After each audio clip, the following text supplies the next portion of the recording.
Memasuki minggu ketiga work from home, kita mulai menyaksikan suasana yang berbeda. Sekarang pandemi sudah semakin jelas, korban semakin banyak, dan kita marah, kita sedih, dan kita berpikir dengan marah-marah maka alat proteksi diri untuk para dokter akan datang.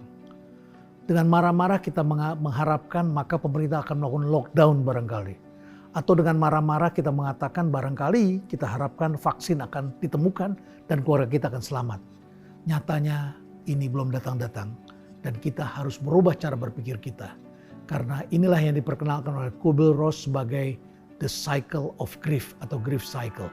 Siklus kepedihan atau siklus kesusahan yang dialami oleh semua orang. Tahap pertama disebut sebagai denying. Semua bangsa-bangsa menyangkal.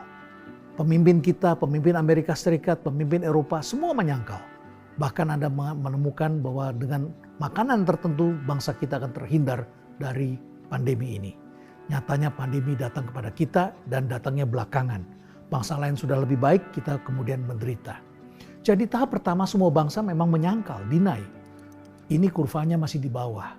Tetapi kemudian perlahan-lahan ini akan mengangkat emosi kita. Emosi kita menjadi berlebihan, bergejolak. Kita mulai marah-marah, anger.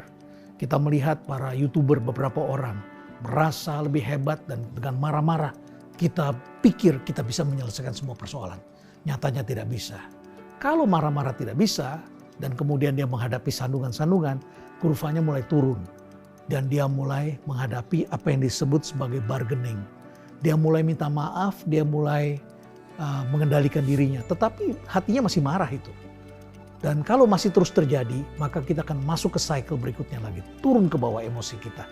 Yaitu memasuki tahap yang disebut depresi seperti yang Anda baca ciri-cirinya di Google. Dan ketika depresi ini, kemudian manusia sebetulnya lebih pasif. Udah diam, gak bisa diapa-apain juga ternyata. Tapi tahap berikutnya adalah manusia mulai bisa menerima.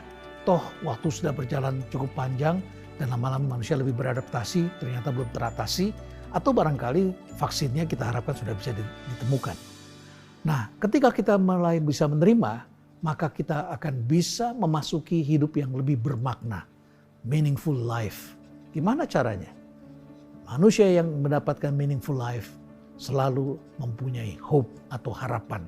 Dan untuk menerjemahkan menjadi harapan itu, maka manusia harus menjalankan bantuan, memberikan bantuan atau memberikan kasihnya, pertolongannya untuk orang lain. Maka tolonglah orang-orang yang menderita. Dan Anda akan merasakan bahwa ternyata walaupun Anda susah, masih ada orang lain yang lebih susah daripada Anda. Dan itulah yang kita sebut dengan hope, meneruskan kehidupan.